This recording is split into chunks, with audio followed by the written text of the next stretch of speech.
you don't dominate everything, man. You know what I'm saying? You know, such and such just sits there, whatever. I'm like, I don't probably like what you're saying right now. Welcome to another episode of Three Black Guys on the Couch. Well, you really got three black guys on the couch because you ain't had three black guys on the couch in a while. Yeah, I've been watching. It's been like 1.2 black guys, one black guy. Yeah, and I'll be honest. My viewership kind of like dipped a little bit once you stop having three black guys on the couch. Wow. Yeah. I appreciate your candor. Yeah. That's why we're back. Yeah, there was that one episode that you had. I think it was like yourself, Renee, and there's like one other gentleman. Where you're talking about just like trauma and therapy and whatnot. And yeah, I think that was the episode that like first got me like, hey, this is like a real, authentic like conversation. Appreciate that, man. I was like, hey, like I didn't know like O'Neal had a side to him. I don't know what he was. I don't know how to take that.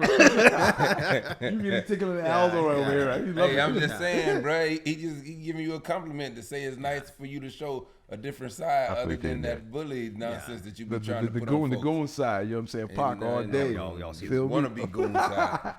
Yeah, we all see through the goon side. Please, I'd love for you to introduce yourself to the audience. Hey, I'm Dave Van Valen. I know O'Neal. He's one of my trainers at Undefeated. And yeah, I run a research lab at Caltech. Been doing that for the last 5 years. And my work's roughly at sort of this intersection of life sciences and artificial intelligence. Artificial intelligence. Yeah.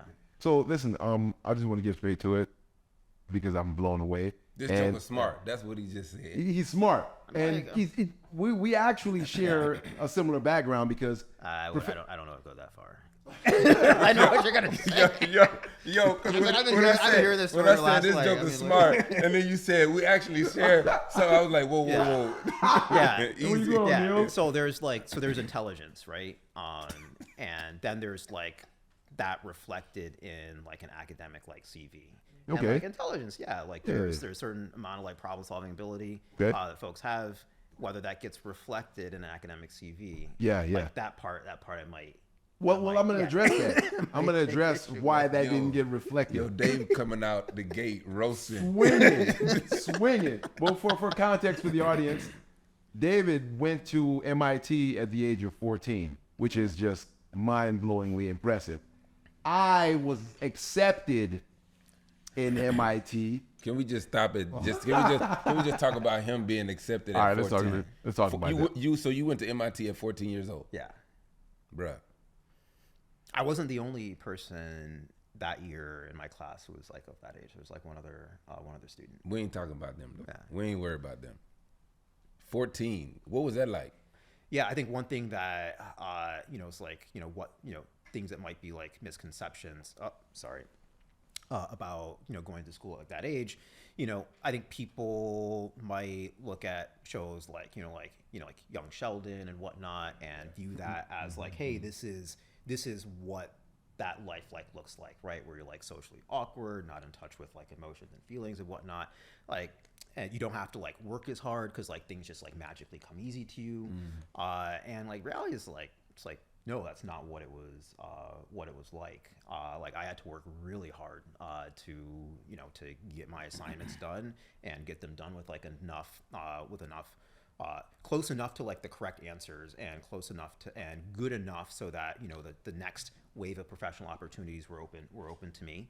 I had to like navigate things like like effectively going through puberty at the time, like all this stuff happens was happening. And yeah, it's just like it's at the end of the day, like you're still like a human being going through this, right? You're not like a robot just pounding out answer to problem after problem.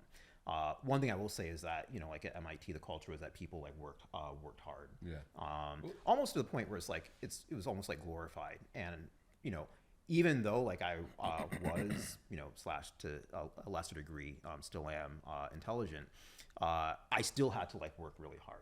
I remember my sophomore junior year, it's like most weeks like I missed nights of sleep just trying to get my assignments done, let alone done well. So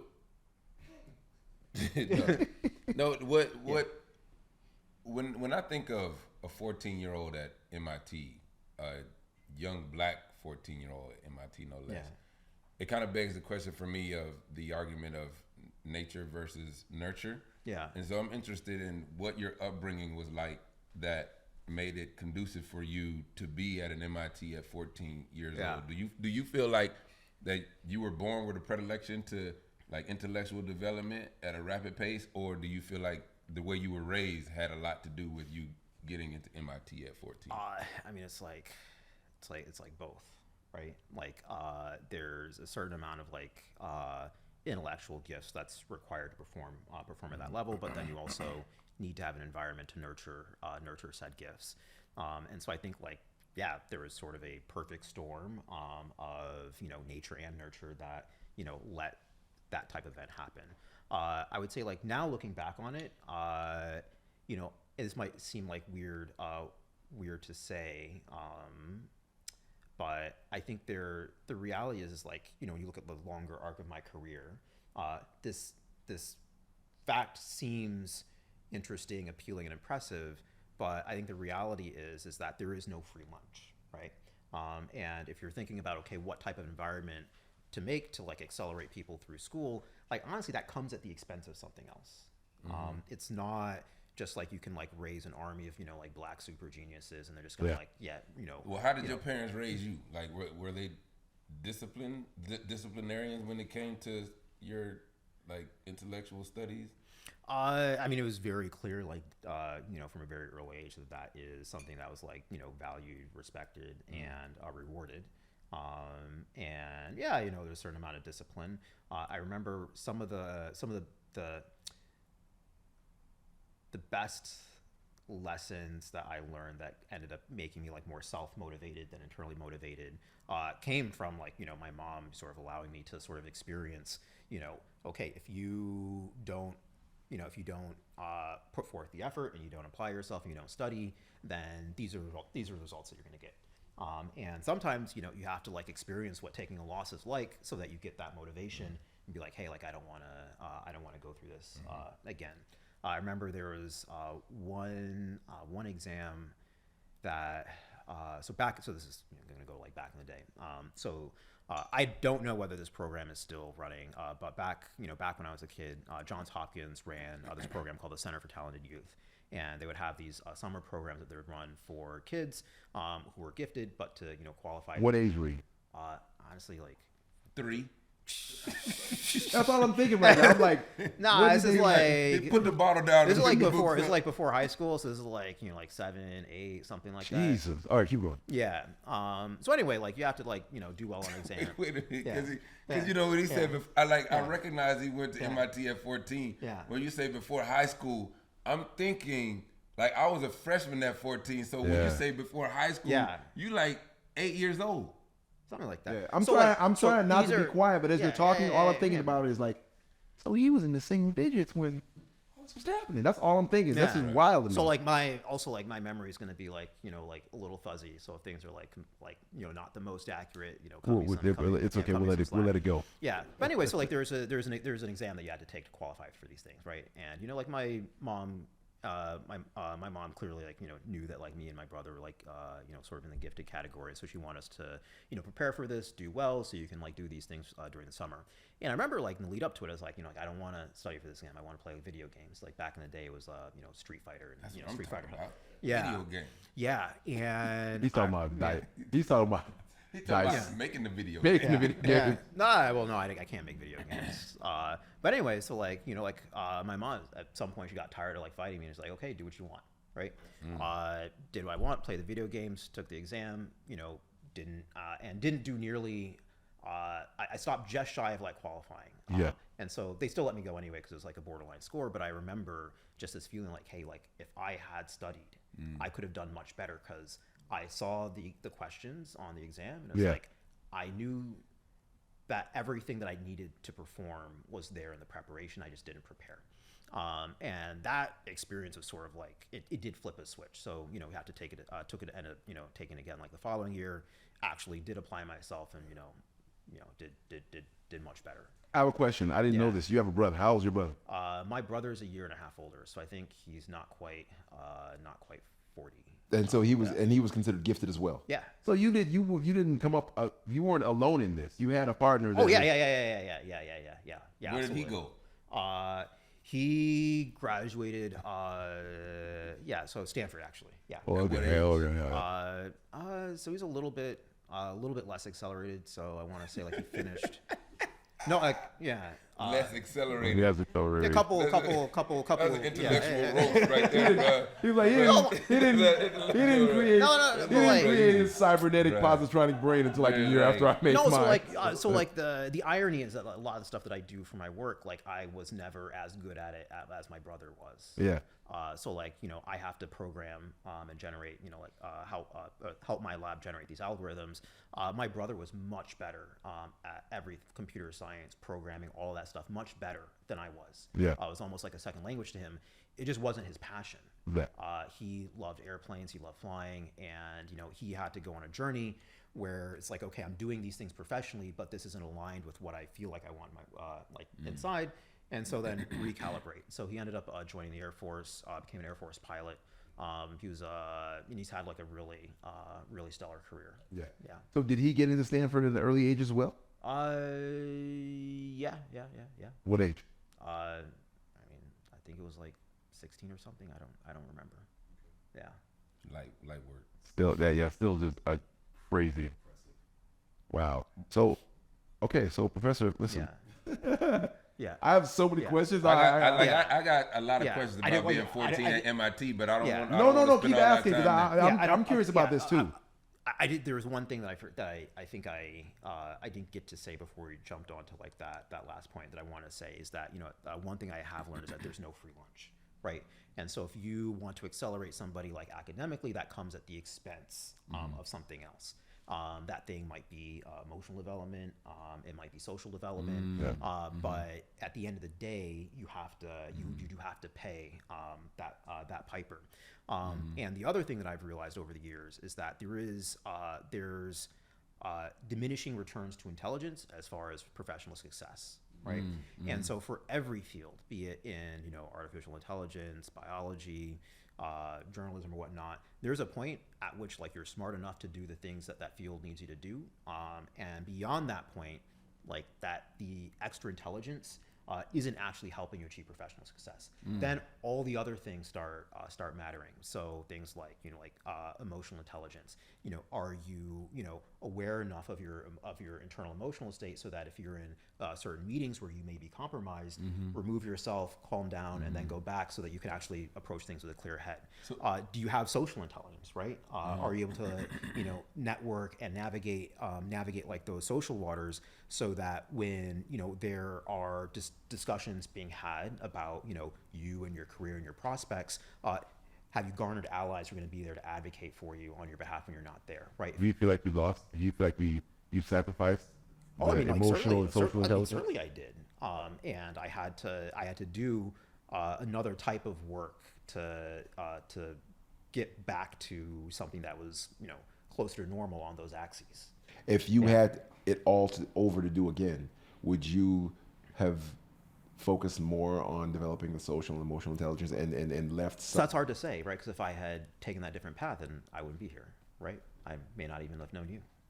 And that would have that's not been a bad travesty. Not knowing you would have been a travesty. Yeah. Who knows what that in other words, yes, you would not have done it the same way. Who knows what that world would have looked like? Yeah. Well, you were about to ask him a question. What No, the same one that you asked. Yeah, about. What did you sacrifice? Yeah. And for your brother, say the same thing, or you gave up the same things as well, or he was like, Yeah, so that's another interview. Like, whole interview. yeah, well, because like he's a different man than I am, Yeah, right? yeah. So like I can sit here and try to guess, but only he knows, right? He's had his own journey through life, and if you want the real answers, like you gotta ask him. Yeah, ask him. Yeah. So, I mean, we said this 20,000 times, but Yeah. 14 at MIT. I see you're married. Yes. Yes. Yeah, married. So when did the women come into the fold? So talk about When did the women come into the fold, and did you? How did your intellect play in your game? Yeah. So I'm happily married, and I would say like I think the reality is that the intellect the way in which I say it's not like it's like young Sheldon. That's kind of what I was trying to like describe this like Yeah. this like experience. And so when you have somebody who might be considered intellectually gifted, there's this temptation to sort of view them as being socially awkward, not able to read things, et cetera, et cetera. And so I at certain times in my life, like absolutely, like there was like that awkwardness there, but it wasn't so much as hey, like the neurons in your brain are like miswired and there's just no way you're gonna get it. It's more like I just didn't have those experiences that you have, right? So when you think about accelerating, the times in which you learn to make friends, to form romantic relationships and whatnot, like high school, college, like a lot of that was like missed for me. And so like in my in my 20s I had to do work to figure out like how to get the experience enough so I could get like fulfillment in that part of my life. So I'd say like the intelligence, at least the life journey played in at least in that aspect. And I was fortunate enough where I made enough progress on those axes and like did enough work on myself where I started meeting the sorts of women who are good compliments to me as a human being. And a few years ago I was fortunate enough to meet the woman who ended up becoming my wife. So you in your 20s, I feel like being a genius is good for the game. You know what I'm saying? That's what I'm thinking. It's either that or they weren't smart enough to excite you, and you were like, I can't even deal with this. I'm out. Which was it? So you can be honest. You want like you Dave remember ain't no basic women, bro. So I don't know if I would describe like anyone as like quote unquote basic. It's just like, are they going to be a good fit for like your life, your personality? A good answer, but great answer. But we want but let me stop you. But let me. So like there was this part of like the my description, like life story was like, hey, even though I've got like these gifts, I still have to work hard. Yeah. Right. And so your description of like what you might think of as my 20s, where it's like, yeah, you've got these like degrees from MIT and you're like really smart and you can just like go to clubs and like hit people up and be like, oh, I'm like the next like Sheldon, all this stuff. Yeah. Like the reality is like I was just working like brutally hard on like my scientific training. Yeah. And those years were more of a investment in my professional success than times to be spent, than opportunities to spend socializing. So were you lonely? Oh yeah, for large parts of it, yeah. Yeah. But it's like that's part of life. You want to build something, you got to make some sacrifices. Yeah. do you think those sacrifices are worth it? I don't think they need to be like as big, but like I'm living a pretty good life now, so yeah. Yeah. My last year and a half of my PhD, like spent like most of that time in a basement. Wow. Yeah, because doing a lot of work with microscopes can't have a lot of like outside light. So microscopes are typically in these like dark, lightless rooms. The one I was using was in a basement, and my days would be like I'd get in like 6, crack of dawn, get stuff ready, spend the whole day imaging, trying to get the last part of my PhD thesis to work. Leave at like 10 p.m. After the sun already gone down, and then just like repeat. What is your PhD in? Applied physics. And what was your thesis? So I can try to understand it. So my thesis had a couple components, but broadly speaking, it was about trying to mathematize the cartoons of biology. And so I'd say the break it down in layman terms for him. Yeah. So I understand. Yeah.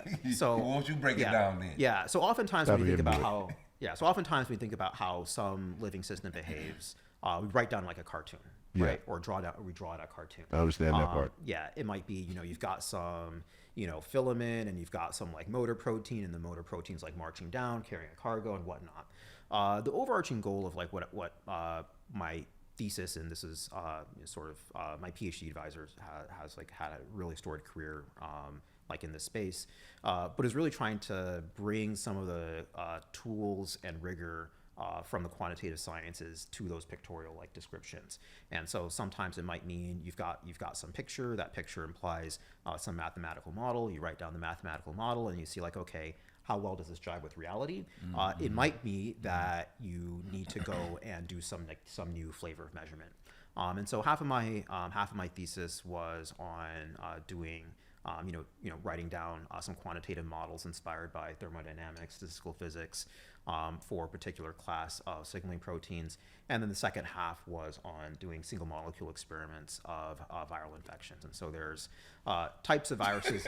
Yeah. So they're Stop. yeah, no, yeah. You gotta stop right there. I haven't even gotten to the cool part.